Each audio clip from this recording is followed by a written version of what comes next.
You're listening to episode 243 of the Master Your Mind, Business, and Life podcast. I cannot believe we're already in June. This year is flying by. We have the annual energy forecast episodes coming up soon, and I know so many are looking forward to those. But today, we're getting a dose of thought leadership and empowerment, and we're even learning about social media monogamy. Yes, I said it. You heard it, and this week's guest, Eva Jannotta, is breaking it down for us. Eva helps bold women leaders define the status quo, amplify their influence, and expand their wealth and power. She offers thought leadership strategy and advisory services, as well as communication support. Her big goal is to end gender and racial discrimination.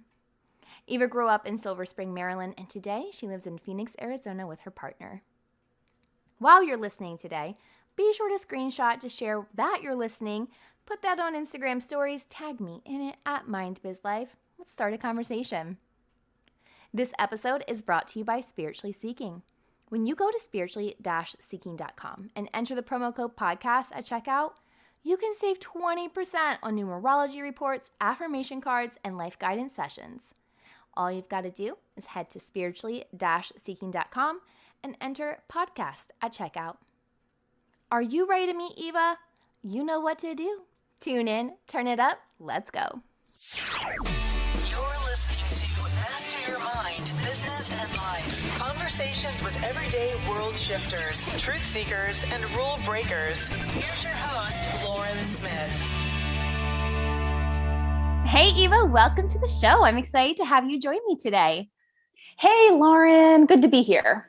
We were connected through Mac Monroe, one of my faves, and while I have many questions on deck for you today, I would love to learn a little bit more about you. So tell us more about the journey that led you to becoming more passionate about helping women leaders defy the status quo. Okay, so I guess let me take you back to when I was about 5. Ooh, so quick little story way time. Back. Yeah, so when I was 5, so I was in Maryland. We both grew up in Maryland, which is a fun thing we have in common. And I had a really fun neighborhood. We had a lot of kids around my age in the neighborhood. And I remember one day I was playing football with some neighbors, and my neighbor from across the street, I threw the football, it was my turn, and he said to me, "You throw like a girl." Mm. And at the time, those words are just like a statement of fact. I identify as a girl, and so what other way could I possibly throw? But that, I could tell from his tone of voice that he wasn't just stating a fact or certainly paying me a compliment. He was really suggesting that there was something wrong with how I was throwing the football. Right. And that's the first memory I have of really getting this sense that there must be something wrong with me for being a girl. Mm. And so, fast forward many years, when I was in university, I took some gender studies classes, and I learned about, like the history of different systems of power and oppression and how they kind of work to position certain identities as being authoritative and powerful and having access to resources, and other identities, and certainly being female is one of them, less access to power and resources and opportunities. And so that, I really felt like when I was learning about, when I was getting my gender studies degree, actually, like it really felt like a veil was being lifted, and it finally started to click. Oh, this is why that comment from my neighbor when I was a kid made such an impression and held so much weight, and why I can remember it all these years later. Wow. Yeah. And so when I started my own business, I started actually in social media and marketing. But love it. Yeah, and that was great. I terrific skill building, and I met a lot of great people, and I learned a lot of great things, but I always felt like it wasn't quite the right niche, quite the right fit for what I really wanted to put my stake in the ground about. And so it over time evolved for me to realize what I really want to stand for, and what I want to use my skills to facilitate is helping women build their authority, defy the status quo, amplify their influence as thought leaders, so that we can, ever slowly but surely change the tide and change our access to authority and resources and power and the ability to make change And I know that I can use my marketing skills, my communication skills to help more women do that. Oh, I love this so much. Like, I feel like there's so much to unpack here that I don't even know where to begin, but I'll start with what resonated with me first. And it's actually going back to that 5-year-old little girl, because you made me just have an aha moment that I had never consciously thought of. When I was in elementary school, I think maybe like third, fourth grade, I had a gym teacher, a male gym teacher, and he would always make these specific comments to the boys when we were playing dodgeball, like, boys, don't throw it so hard. And it used to just bother me, right? Like, oh, so I called him out one day and I was like, you mean boys and girls? And every time that I noticed him saying, like, boys don't, like something of like their power, right? Like their strength. I was always like, and girls. And I remember that by the end of that year, he would go, boys and girls, and look at me. Wow, But Lauren. I never thought of that moment. I like, what I mean? Like in that way until you just said that. Like, so big aha moment from the get-go for me. But I love how this moment was so profound in your life, and it clicked for you to later then build a business and help other women step into their power. Like, how amazing is this? Well, thank you. And yeah, I mean, I think all of us have one or probably many experiences like mine, like yours, where we could tell that there was a difference that other people were perceiving Right. between boys and girls. And it doesn't make any sense. I mean, it doesn't make any sense when you're a kid. It certainly still doesn't make sense, like logical sense as an adult, but it is how the whole world around us is structured.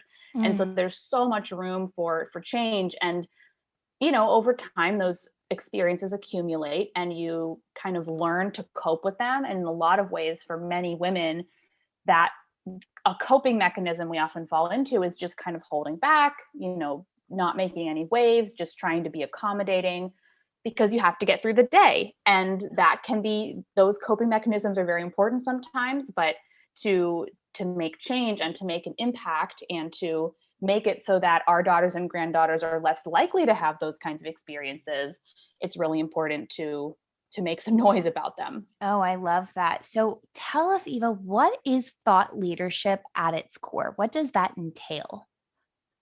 Yeah, so I would say a good definition for thought leader is, well, it's like a person or even an organization that's recognized as an authority in their field so that their expertise is sought after and often rewarded, like paid for.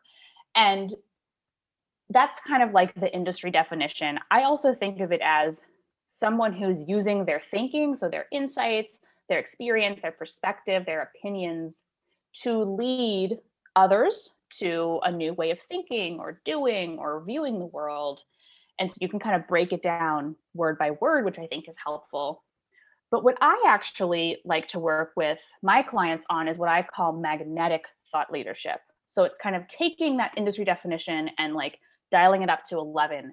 And what I mean when I talk about magnetic thought leadership is content that's providing provocative insights and a strong position that has an intellectual impact on its audience. And it positions you, the creator, as an authority, helps you build your wealth, and helps you pave the way for the social change you want to see. Oh, I like that. So is this kind of what ties into, I see that you're an advocate that leaders practice social media monogamy. Does Yes. that kind of tie into that? Break that down for us a little more. Yeah, I love this concept of social media monogamy. And it actually came out of my own just utter frustration with social media. Yeah. And which always felt very kind of like awkward for me because I was for a long time a social media manager, and I just had this push-pull feeling towards it. And in studying my own like feelings about it, and also just having conversations with my peers, other women entrepreneurs, it became very clear to me that almost everyone I talk to has the same love-hate relationship, or often heavily more into the hate side of things. Yeah.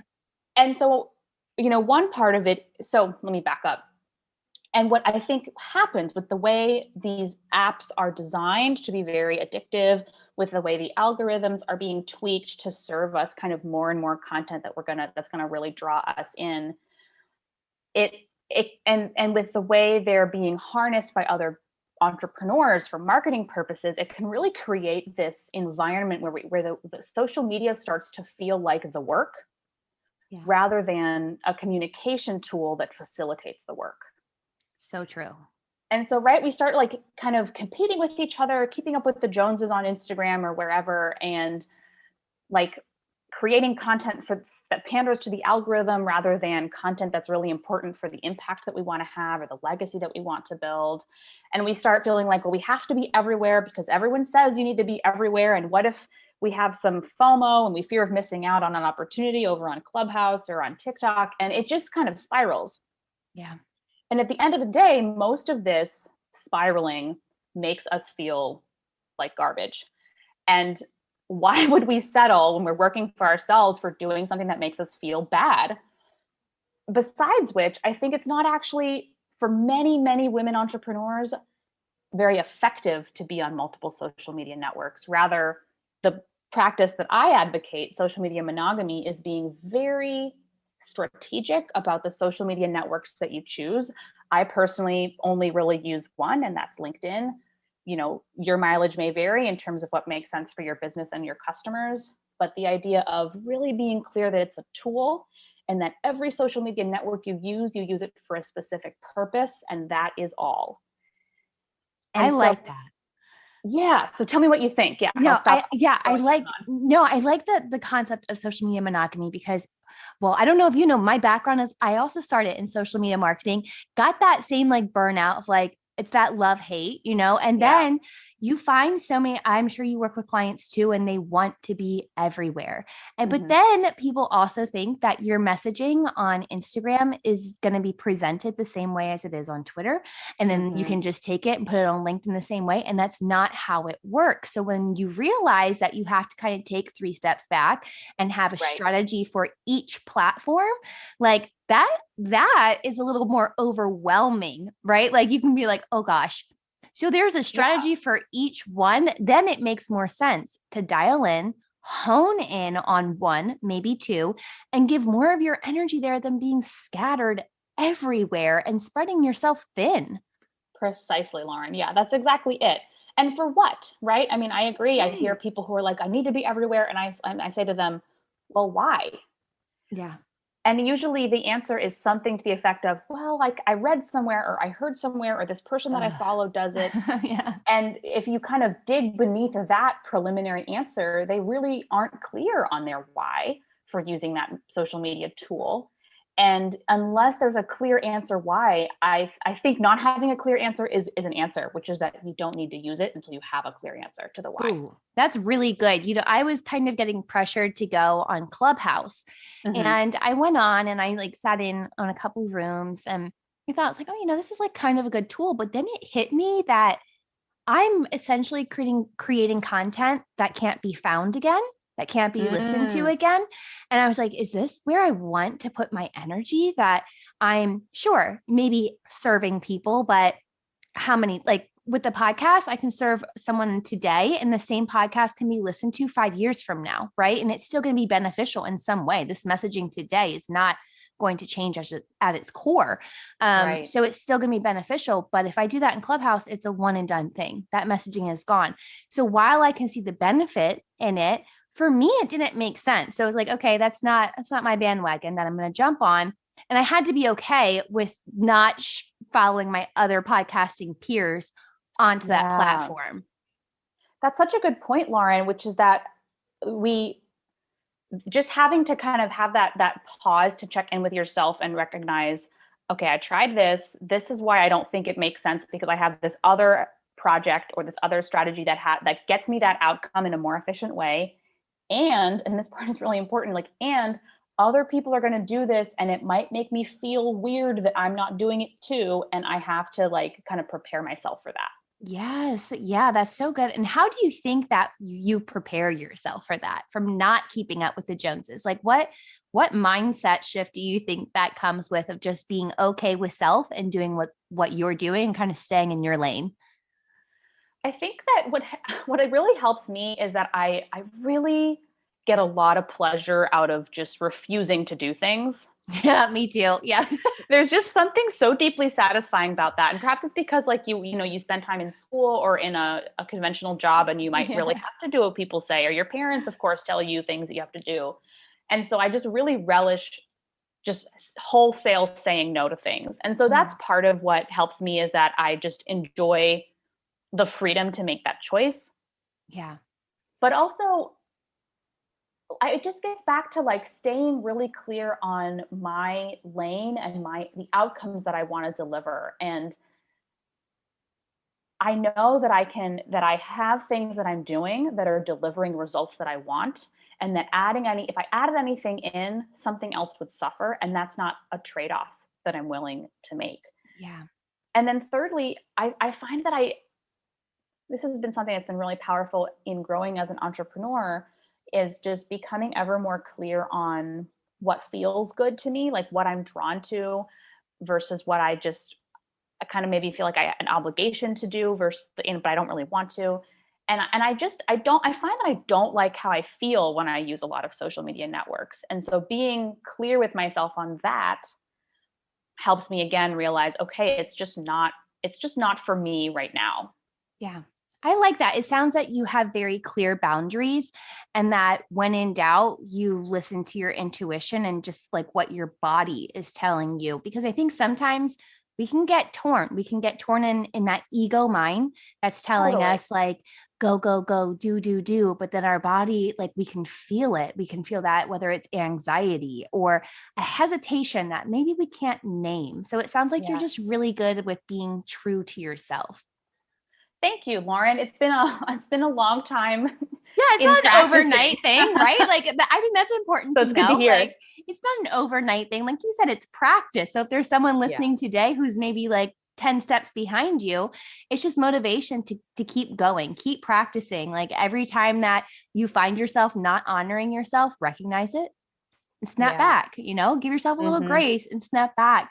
What are some of the bigger mindset blocks or limiting beliefs that you notice with your clients when it comes to holding them back? Mm. I've been continually just very touched by, I work with some incredible women leaders in their fields, like really well renowned women entrepreneurs and authors and speakers, and they just have so many accolades. And I'm consistently moved by the fact that they too have the same kind of set of doubts that creep in that I Mm, experience and other people that I've known who aren't at their level of quote unquote success. yes. And so whether that's like, simple stuff like, does this sound okay? Or is this valuable enough? Or, what do you think of this idea? And just kind of this very human, like, most of us are such social beings, and it helps us to have somebody to bounce our ideas off of or to get feedback from. And when we try to go it alone, which I think a lot of women entrepreneurs, or I should at least speak for myself, I for a long time felt like I really had to be fiercely independent, or Yeah. else like my success sort of didn't count. Like I was sort of cheating at succeeding if I got help. Interesting. That was it's it's Right. preposterous for one thing. The stories we tell ourselves, right? It's like, And talk about a mindset block. I mean, that really held yeah. back like my growth and my acceleration for many years. And so I find, when I work with other women and they're like, they come to me and they're like, man, I really need help. And it's interesting that I do see consistently that it takes a lot of the women that I know and work with, and certainly myself, time to realize that we need the help and we can afford to invest. We can choose to invest in the help and that it'll be worth doing so. And that we, like deserve it, like we're worthy enough or we're successful enough or we merit this support. Whoa, that's a huge block that I'm not sure I was conscious of, but you're so right. Because I mean, women, I think in general, it is that like I think I'm speaking for myself here too. And I'm sure there's a woman out here who may disagree, but I think that asking for help is something that's almost ingrained in us. And maybe this is like a generational trauma, something that like we all need to work on, but it's just also asking for help and knowing. and having a supportive female network to kind of boost you up, be your cheerleaders, have your back when you feel like you're about to fall. Like that's a very empowering feeling to have, just knowing like you're supported by other women and other people who are in the same space as you. It's so interesting that you say that today, Lauren, because earlier before our interview, I was working on an article I'm writing about that very thing. And my paradigm of it is the idea of micro communities and how incredibly important micro communities are for women thought leaders. Ooh. And what I mean when I talk about a micro community is an intentional small group, kind of a group in a safe container that facilitates intimacy and facilitates connection. And I was really excited to discover that there's research that's been done that shows that one of the ways that women behaviorally respond to stress in a way that tends to be different than men and different than our kind of physiological fight, flight, or freeze stress response is that there's this behavior that the researcher, her name is Shelley E. Taylor, calls tend and befriend, which is where women tend to engage in kind of protective, nurturing activities and relying on social networks to facilitate them. And I think that's so interesting, and that there aren't a ton of, I haven't found, and I identify as an outgoing introvert, but I haven't found a lot of solutions or a lot of opportunities to build this kind of, to have this micro community experience where I can kind of tend and befriend. I haven't found a lot of opportunities for that. And one of my solutions is the Women Leaders Roundtable series that I host. But I was writing about that just this morning. And so it's so interesting, Lauren, that you mention it today, like how important these communities are for us to thrive. Oh my goodness. I love that this just kind of came full circle too, because I don't think that I realized, I can personally say the podcast community for me has been my most favorite work awesome community, like just career community that I have ever been part of. But it started as a very lonely journey, right? Like Mac was actually the one who's like, you should start a podcast. And I was like, challenge accepted, So like I had him, but like we were both very new on the podcast journey. I didn't really know what to do. And a friend of mine had a podcast and she was like, you should join this group that I'm part of. And now this group is massive, right? It's not small by any means, but it's connected me with the women that now are like part of that smaller community, right? So it's like, awesome. Oh my gosh, the host is down. Like, what are we doing? And we're all over the world. Some are in Bali, California. I'm in Florida. So just having that, you can almost have a vent, right? Like you can vent in a safe space. You can bounce ideas off of that. You can kind of have that, hey, this isn't working for me. I just need an outside opinion, someone who's not in my space to just give me that fresh outside look. It is so beneficial and needed. And I love that you're holding this with your roundtables to elevate this need for the small communities, because how powerful is that going to be in the future for women and girls alike? It's really interesting. And I was so excited to find out this stress research because, I think stressful events happen in everyone's life, of all identities, of all, types of jobs, et cetera. But I feel that there's something uniquely kind of long-term, chronically stressful about entrepreneurship. Yeah. It's just like you're constantly like putting yourself out there. You're kind of going to school in public with everything you're doing online. You are trying to get new clients. You're making sales. You're really constantly up-leveling your kind of mental space and sort of your kind of inner thermostat of what you believe you're capable of and what you believe you deserve to do and to have in terms of your success and your wealth and your authority. And that is, the way it seems to me is it's sort of like this low level, constant, I guess state of stress is a strong word, but there are frequent, slightly stressful experiences, right? And sometimes really big stressful experiences. But what I have found so powerful about being in micro communities with other women peers who are going through the same things and who are challenging themselves in similar ways is it's so validating and reassuring to be in these communities and to feel this connection with other people who are kind of in the same game.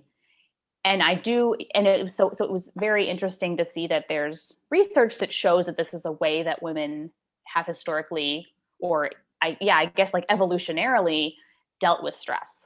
Yes, I think it makes a lot of sense. And I love that you touched on validation and just feeling validated within that, because you're so right. The entrepreneur journey, it just never stops. Like my partner, it never does. Like it goes to a 9-to-5 job, comes home, like you're done, right? Like your brain is shut off after that until you have to go back to work. I don't ever feel like my brain turns off. I even wake up sometimes and I'm like, that's a good idea. Like from asleep. And then I'm excited and I want to start working. And it's like, I can't get this idea out of me. And while sometimes that's very rejuvenating, other times when you're in those ruts and you're uninspired, something's not selling, you're, just having a crap day, you feel alone, like just very lonely. All of those things can start building up, and it can almost, I think, can make you have that two-way street of like, okay, do I go back to my 9-to-5 or do I just kind of go through the trenches? And for me, my motivation is to never go back to a 9-to-5. So I'm like, I'll just keep going through those trenches. But if you have that micro community, it's like cheering you on. Like, I've been there. This helped me. Try this. Or, just being that person to just listen so you can just kind of, clear your plate a little bit. It's so powerful. So I love that you found that there's studies behind this, because I'm interested just to learn more and see how this grows and expands. Yeah, isn't that so interesting? I was just really excited about it. Yeah, I think it's fascinating. So I know we're getting a little bit short on time, and I feel like there's so much more that I want to unpack, but I know that our audience will gain so much more from you if they connect with you. So tell them where they can go to connect with you further and learn more about you. Sure. Yeah. Well, you have heard now that I'm only available on LinkedIn. So if you're a social media person and you're also on LinkedIn, I would love to connect with you. So you can send me a connection request and just, drop me a note and let me know that you heard me on Lauren's show. I love making new friends, and I'd be delighted to connect that way. The second way you can connect with me is by going to 5magneticpillars.com. That's the number 5, and then magnetic pillars are spelled out. And that's my short free email course about the 5 pillars of magnetic thought leadership content. And so you'll learn more about, what magnetic thought leadership is. But the other thing that I like about that is and when you reply to any of those emails, you'll get directly into my inbox. And I love, writing is my love language. And so I love corresponding with people. So if you're into like that kind of connection, then email me.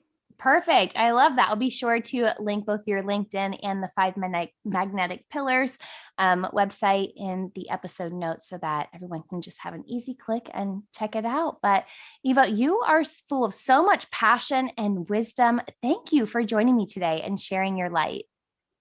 Thank you, Lauren. It was really good to be here with you and your audience.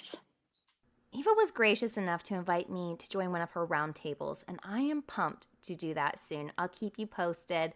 But in the meantime, be sure to connect with Eva. I have shared the direct link to her website and mentioned freebie on this week's episode notes found on mindbizlife.com. And hey, don't forget to connect with me while you're getting social. I am on Instagram and Twitter at mindbizlife. If you enjoyed this episode, share it with a friend, and be sure to leave the podcast a 5-star rating and review on Apple Podcasts or wherever it is that you tune in and turn it up. I'm back on Friday for another episode of Fuel Your Life Friday. But until then, remember, every level of life is an opportunity to grow. Be well, my friend.